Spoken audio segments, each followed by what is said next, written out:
Question ko, nung umi-air na yung, yung teleserye for ilang weeks, ano yung nagpapa-apoy sa character niya para sa inyo? Me, it's really finding out who I really am, ano ang totoo, ano ang hindi. And, yeah, finding love din while finding out who I am. Ako, definitely love. Everything out of love for Lucas. Wow. Love you. Si Lucas, for me, I think hindi pa yata niya nahanap yung love niya para sa sarili niya eh. Kaya nung binigay yun ni Olivia sa kanya, yung true love, hindi yun mawala sa isip niya. So ngayon, feeling niya may second chance siya kasi feeling niya nakikita niya yung patay niyang asawa. It's making him go crazy. Diba? Kasi he's never experienced that kind of love. So I think for Lucas, yun din yun. Ako naman, still searching for truth. Kasi nga, up to now, talagang malaking puzzle pa rin para kay Philip na kung paano namatay yung tatay ko. Yung tatay ko kasi is very important sa akin at siya yung role model ng buhay ko. Kaya kailangan ko talaga mahanap kung ano talaga yung nangyari sa kanya. And hindi ako matatahimik hanggang hindi ko yun nalalaman dahil yung mga Bueng Camino, isa silang malaking suspect sa nangyari dun sa tatay ko. Kaya yung character ni Philip ngayon, dun siya papunta. Talaga hinahanap niya yung truth. Tapos gusto niya pa rin mag-revenge. Kasi yung pangarap na itinayo ng tatay ko na dream hospital niya, kinuha na sa amin ng mga Bueng Camino. Kaya kung makikita nyo sa everyday na mga episodes, palagi lang ako galit, palagi lang ako frustrated, at nagpatong-patong na. Ayan. Salamat. And my next question is for Ria. Kasi sa mga unang episodes, nagulat lahat dun sa daring scene mo with Tonio. Ano yung kumusta yung feedback sa bahay nyo at sa outside world, sa online?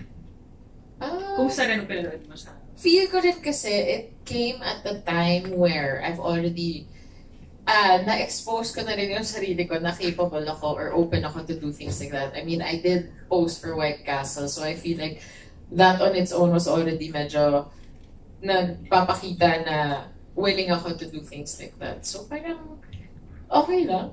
I mean, if anything, yung men ng family ko hindi lang talaga nanood. Mga pinsan kong lalaki, tatay ko, kapatid ko, okay lang. Merited naman. Valid. But yeah, di mga naman. friends? Friends ko, oh my gosh, ganun lang. Yun lang. Hanggang lang. Wala naman silang masabi. Tsaka I'm 31 na. Parang, come on, it's 2023. I thank you for the band-aid, by the way. Ayan, thank you, Ms. Kate Agahar of Random Republica. Ang next question, DJ Nikki, it's a phone-in question from the Philippine Star, babasahin ko. For the four of you, parang every single scene, it's from Charmy Joy Pagulo of the Philippine Star. So sabi niya, every single scene, sobrang intense. Parang laging may galit, laging may mabigat, ganyan. So how do you cool down or recover after performing intense scenes? Yung tanong niya. tawa-tawa lang. Cut! We're with friends naman. Nakakapag-debrief ka agad. Oo. It helps a lot na we all get along. Important din kasi para sa amin na, alam mo yun, right after Makati yung scene na, alam mo yun, mag-break away kami dun sa eksena. Kasi yung susunod na eksena namin, ibang emotion naman yung ipapakita din namin. Still mabigat, pero hindi na siya katulad nung last scene na ginawa namin. So it's really hard kasi nga nagja-juggle kami from one emotion to another. Tapos yun yung biggest challenge right after breaking down, kung paano pipigilan yung sarili mo, umiyak, kung paano mo alam mo i-regulate ulit yung breathing mo para maging kalmado at normal ka. So paano natin ginagawa nga? Ganun siya. Life. Or good And food, food. yes. Pampahappy. Always. Pag ganun pala. Care of Rhea and Jane all the time. Thank you. Follow up lang to DJ Nikki kasi parang tama ba, new chapter in the story is about to unfold. So, may expect ba namin na puro ganun ulit? Like may marami pang mas intense scenes or Mag-lay-low pa? Ibang Pa-intense pa ng pa-intense. Ano po yung lay-low? Walang ganun din. Hindi, mas marami pang, ano talaga, ito na yung tapatan talaga ng naming apat at ng ibang mga characters pa. Mas andyan na yung revenge, andyan na yung sagad na gantihan, at basta pa-intense pa ng pa-intense. Hindi pa pala sagad yung gantihan. Wala pa. Abangan pa yun. Abangan. Kalma pa yun. Thank you. Ayan, for our next set of questions, DJ Nikki and the cast, we have from the Manila feed, si Chad Rosende. Hi, congratulations. So for my first question, since kanina parang marireveal na yung kay Lucas at saka kay Olivia na parang makikita na niya yung past niya, parang gano'n. Paano nito babaguhin yung takbo ng kwento and yung mga characters ninyo? And ano yung i-expect nila for each one of you sa mga characters ninyo? Okay, let's go by character. Oo. Ayun na nga, ito nga yung pinakaayaw mangyari ni Melinda, o diba? So, andito na tayo. So, ngayon, Melinda will try to do whatever she can para ma-preserve yung marriage nila ni Lucas. Yun lang naman yun. So, medyo intense pa rin yun. Kasi paano? Diba? Paano ba? Saan ba ako lulugan?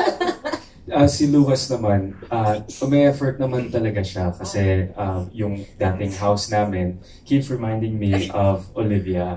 Kaya ako bumili ng bahay na to para makalimutan na siya. Thank you, Lucas. Sakto, dumating si Claire. And ayaw nga ni Melinda na magkita kami pero nangyari siya. So,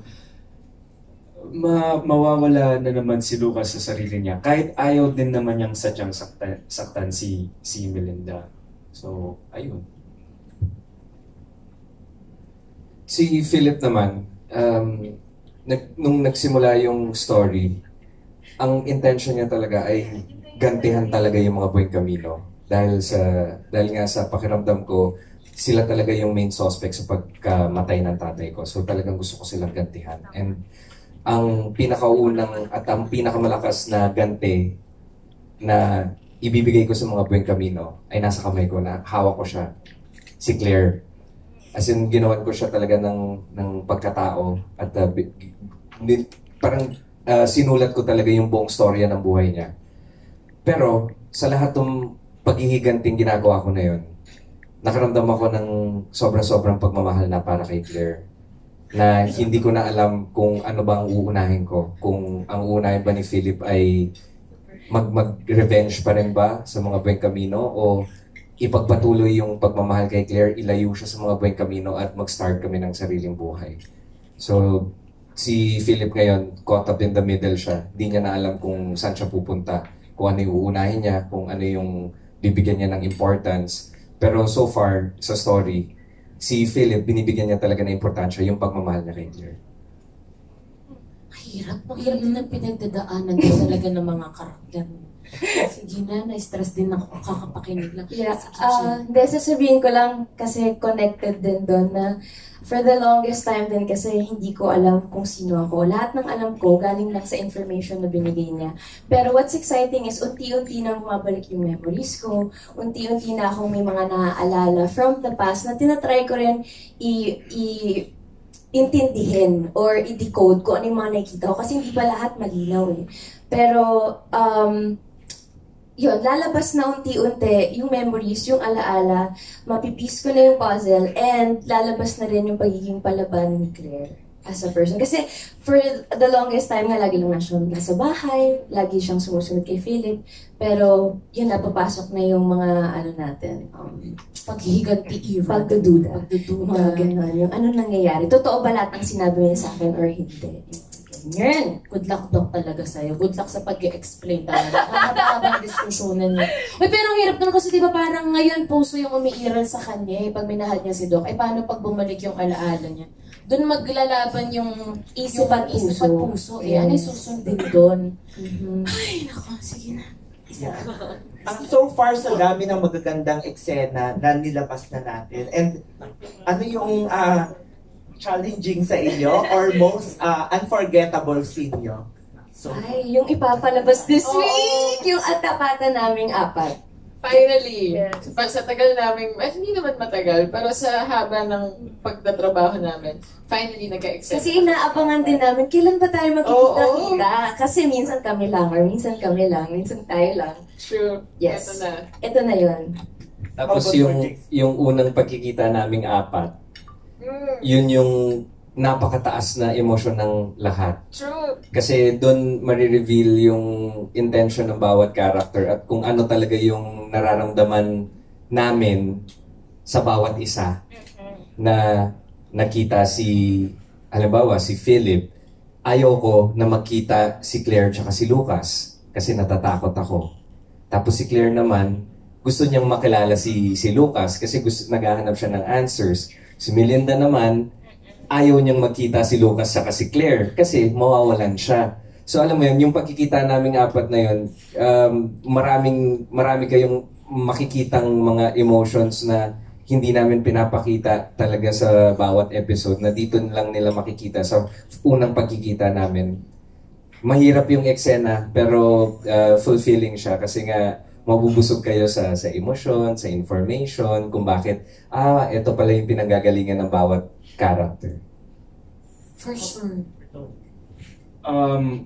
Yeah, yun, well, actually, that scene won't be forgettable for me kasi hindi ko alam na ganun pala kataas yung emotion. Surprise! sabi ko kay Ria, Ria, I'm really scared. I don't know how I'm gonna do this. Pero we were guided really well with Direct FMR, and actually I went up to him tapos sinabi ko, Direct FM, I'm really scared. I think I really need help. Tapos naramdaman niya yung kamay ko nanlalamig na. He was very kind. He said, don't worry, we'll wait for you. He played really nice music, got us in the scene. So I appreciate Direct FM and these three guys. They really helped me with that scene. Ginising ka nga ni Jane eh. Oo, ilang beses. Ayun, sa taas nga ng emosyon, may time ba na parang naidadala nyo yung mga character nyo, even parang off-cam na, kahit sa mga bahay? I think conscious effort talaga na paghiwalayin yung pagkatao namin sa character. Kasi kung hindi, baka mabaliw kami ng di oras. Alam mo yun? So, dalawa-dalawa na nga yung personality ko, pati sa bahay. Parang intense na masyado. So, as much as possible, conscious effort, I think, for all of us, na ipagpag talaga at the end of the day. Yung parang pag nakabihis na kaming pang kami, okay na. Pero nakakatawa kasi meron din tayong nakunan na, yun nga, intense, tapatan, ganyan. Tapos after, woo! Galing nun! Thank you and congratulations. Thank you po. Tawan-tawa ako lang sinagot kanya kanina. Sabi niya, kasama ka dun? Nilabas natin. Sabi niya, kasama ka. Support! Thank you. Ayan, DJ Nikki. In relation to sa tanong ni Chad, magbabasa ako ng another phone-in question. Kanina kasi tinanong ko how do you cool down or nadadala niyo ba yung characters yung outside of the set. Yung tanong naman ni Princess Nicole Castro ng One Media Network ay paano naman kayo nagpe-prepare para sa role ninyo? Nagwo-warm up? Paano nga? Day by day. Day by day And scene per scene. Kasi iba-iba yung requirements per scene, iba-ibang emotions, or iba-ibang mga Iba-ibang pinagdaanan. And also making sure lang na accurate yung emotional continuity per character before the scene na parang ano ba pinagdadaanan ko dito. Kasi nga sa sobrang daming weeks and or iba-iba yung emotional continuity, kailangan lang you make sure na accurate yung ano namin, characters. And also, grabe din naman mag-set si Direk before a scene eh. Yun nga, yung music, and then he explains well talaga what the scene is for or what your objective is. So, yeah. So, scene per scene and day by day. Ayan. How about the others? Kakape ba kayo? Ewan ko siguro, pagpasok pa lang namin sa set, sa damit pa, sa sinusuot pa lang namin na damit, alam na namin yung character namin kasi alam namin na hindi natin to sinusuot everyday. Ano ba, ito mga damit na to. Ito yung suot ni Claire everyday. Kahit nasa bahay, nasa office, nasa hospital. So in character na talaga kami. Once na nagsuot kami ng costume namin, okay, alam na natin yung character namin. Ako si Philip, siya si Claire, siya si Lucas, siya si Benita. Ganun. I feel like kami, ang dami nila namin napagdaanan kasama ng mga character namin. So medyo mas nagiging madali na yung switching from self to character at this point. But yeah, of course, like for the scenes that are heavy, you think back to the scenes that you've already shot in relation to that. But yeah, I mean, it's a very collaborative set. So yung preparation, feel ko nandun na yun talaga. Alright, sige. Ang susunod na magtatanong, DJ Nikki, kasama rin daw siya. Nag-a-appoint na daw dati. Yes, ha? Salvasen. Si Big Boss. Hello, my co-stars. Ayun, congratulations kasi stress ako sa teleserye ninyo. Naman ang character ni Philip. Minsan maaawa ka, pero minsan maiinis ka. So my question kasi, ayan, nag-record na. Kasi about revenge, yung gantihan yung serye ninyo. So my question is, when is revenge tolerable? Tama yun. Maganda pakinggan. Tama yun. When is revenge tolerable? Where do you draw the line in revenge? True. As a person, ayaw kasing nagtatanim masyado ng galit. So parang, kailan nga ba reasonable, hindi ko masasagot masyado. Siguro kung sobrang grave ng offense sa'yo ng tao. Pero so far, I think God, wala pa akong na-experience na ka-revenge na. Pa-experience mo daw sa kanya. Okay na ako. Okay na ako. Ayan si Tony. Sometimes maganda siyang isipin na may taong may ginawang malalang masama sa'yo. Tapos gusto mo din mag-take ng revenge. It seems like a nice idea, pero in the end, ikaw din kasi masasaktan eh. And kung titignan mo yung mga characters namin sa series, nahihirapan din sila sa mga ginagawa nilang revenge. So, May kapalit May kapalit. So, I think learn from Lucas, Melinda, Philip, and Claire na lang. Revenge isn't a good idea. How about Virgie? I think revenge is, deadma. Kasi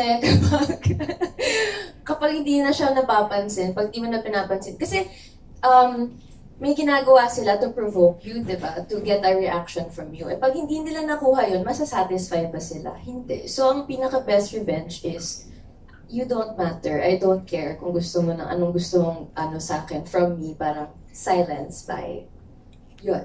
Yes, JC, na ang character niya ay talagang puno ng paghihiganti. Para sa akin, ang revenge kasi may karma eh. Ano mo yan? Sa bawat ganti na ginagawa mo, may way yung universe talaga na ibabalik niya sa'yo yung ginawa mo eh. Kaya ako talaga, as much as possible, you just forgive. Kasi nga, parang, katulad tama yung sinabi ni Tony, kakaganti mo, ikaw yung nahihirapan din sa uli. Diba? Hindi ka magiging fulfilled kahit anong gawin mo. So, alam mo yun, para sa akin, huwag ka nalang mag-revenge. Diba? Nakakapagod. Pero, kung tatanungin mo ako, dun sa palabas namin, aba, sanay na kami. Normal. Revenge is life. I eat revenge for breakfast. Parang hindi nga namin alam kung kailan matatapos tong gantihan na to eh. Basta ang dami namin para sa isa eh. Parang yung mga writers niyo parang gustong gumanti.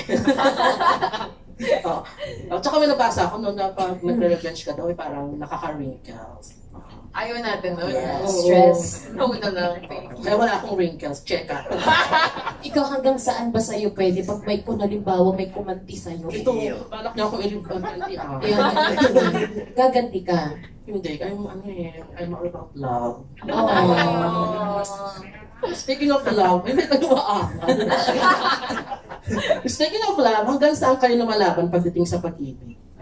Hanggang kaya. Nagawa mo na ba yun before? Feel ko naman, oo. Parang lahat naman tayo, no? Right? Collective, yes. O si... Yes. Thank you for the support. How about the guys? Ang tahimik nila. Ako huwag nila po ako tanongin kasi ako lang po yung kasal sa kanilang tatlo. Eh si Tony. You'll be surprised what love will make you do. So, masu-surprise mo na lang din siguro yung sarili mo pag love mo talaga yung tao. Wait, okay, thank you. Congratulations. Thank you. Hindi nagsabi na siya si Jim. Ano yan? Sali niyo kami sa JC News. Parang feeling ko mamaya may mag-aaway na May mag-guide. lalabas natin. Mag-ano yung revenge. Ito na yun. Oo, nararamdaman ko. Thank you! Ayan, for our next set of questions, marami rin siyang tanong. We are from FloGalindes.com. Flo Galindez. Isa lang yung tanong ko actually. Kasi di ba nakita niyo yung mga characters ng bawat isa, you saw yung mga bubog, yung mga hugot. If ever a chance na magkaroon kayo ng chance to switch to another character among the four of you, ano yung gusto, kaninong character yung gusto niyong gampanan? Aside you're the one you're doing. I wanna be Lucas. Same, Lucas. Same, Yeah. ako rin. Yun sana yung magunan. Sabi ko kay Lucas. Salazar! Parang sa aming apat kasi siya yung connected sa aming tatlo. Mm-mm. Ako hindi ako directly connected dun sa dalawa. So parang yung pinaka... Tsaka if you really think about it, kawawa din si Lucas eh. Siya yung sobrang naagrabyado din. Mhm. Pero pinakawawa naman si Claire talaga, Olivia. But yeah, Lucas would be fun. It's fun to Are you play. sure? Dami kong pinagdaanan, yes, oo. Lucas. O you, since everybody's Lucas, Who do you wanna be? who you want? Kaya mo yan. Palit tayo. Hindi, for me,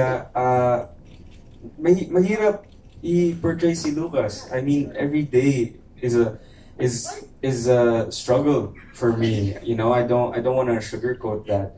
Pero yun nga, may times na nakakausap ko si Miss JRB, tapos tatanungin ko, ano po ba yung story ni Lucas? Bakit siya ganito? Ano yung tumatakbo sa isip niya? Tapos, sabi nga niya na sobrang complicated si Lucas.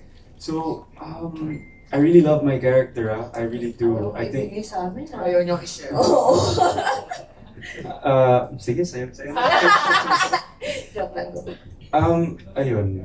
Sige. Well, if I had to pick one, siguro si Philip kasi na-experience ko na yung init ng ulo ni Lucas. So, tsaka na kay Philip kasi yung hinahanap ni Lucas na pagmamahal ni Olivia. So, pa-try naman. Nandyan naman si Melinda. Diba? Oo. Yun din yung point ko eh. Ganyan naman siya eh. So, Thank you. Ayan, for our next set of questions, we are from Chicanes. Albert Ryan. Hey, mabuhay! Congratulations!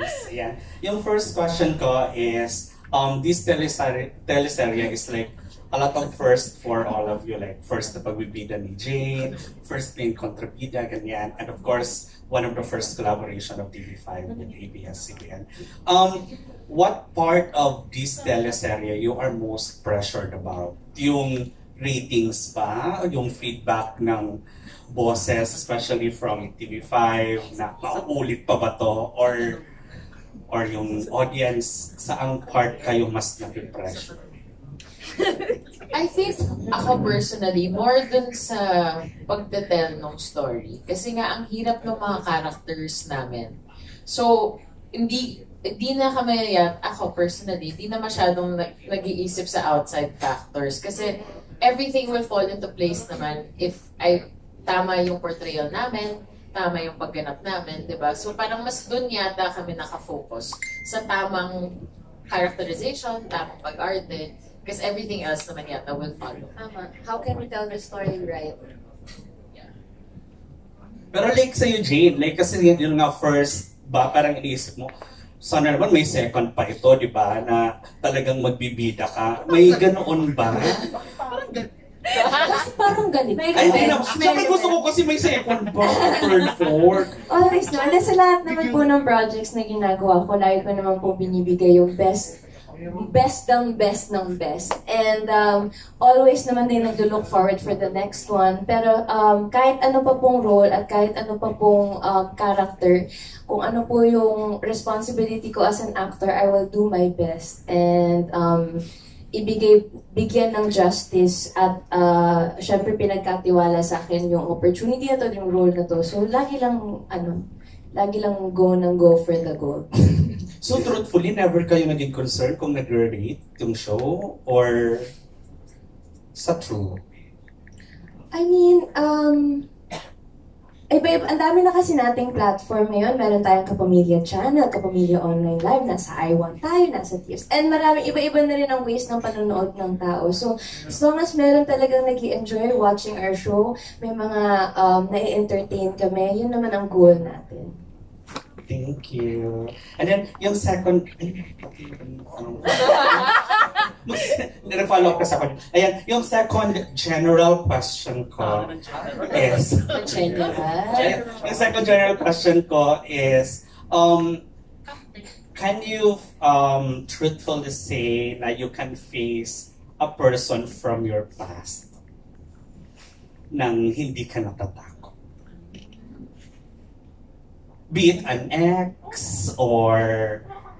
Oh, I think yes. Oo naman. Yeah, I think yes. Lalo na kapag wala ka naman sigurong ginawang masama talaga. And then wala naman kayong bad blood or like tipong kailangan yung gantihan yung isa't isa. Siguro, I don't think wala naman talagang problema. So sa'yo wala? Wala. Personally wala? Oo, siguro kaya mo pa tignan mata sa mata eh, di ba? Yeah, tama. Older, wiser, better as a person.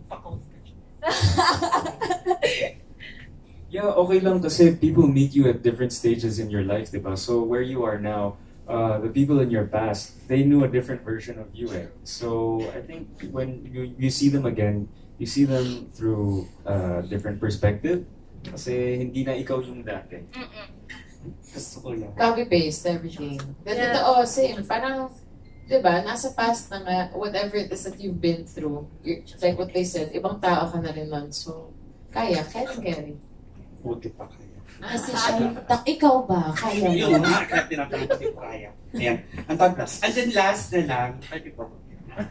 Sakit pa naman yung mic. Ayan. Yung last na lang is, like, right now, parang di ba yung nag-aapoy na damdamin na term is, it could be positive or it could be negative. Whatever the drive is, may nag-aapoy yung damdamin nyo.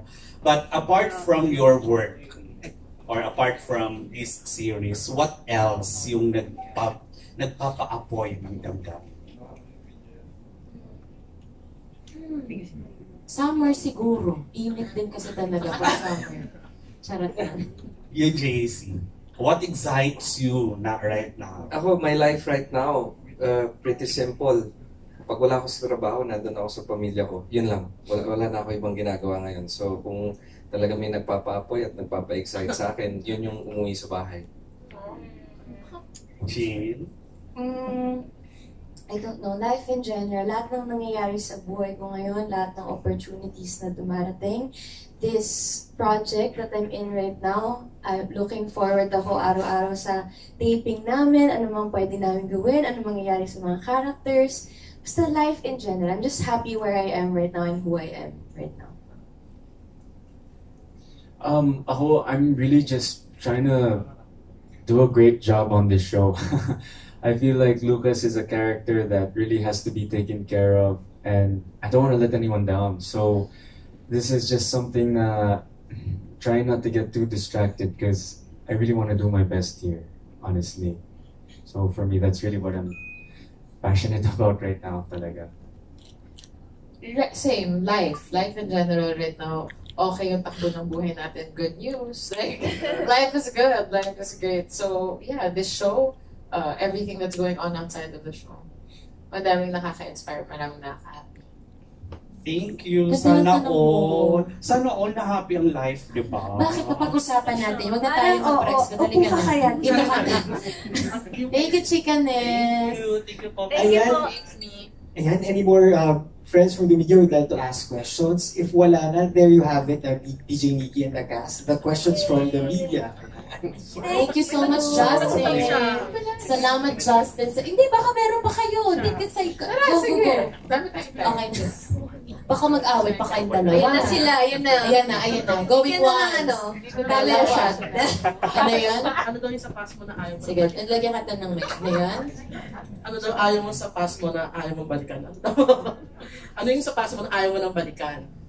Patanong niya. Ako wala. Kasi syempre, we are who we are right now dahil sa mga nangyari sa past natin. Yung mga, kung meron man tayong mistakes, andun yun para matuto tayo, andun yun para maging stronger tayo, maging better tayo as a person. So, parang wala. Ayan. Thank you so much. Mukhang okay na tayong lahat. Okay, maraming salamat mga kapamilya at mga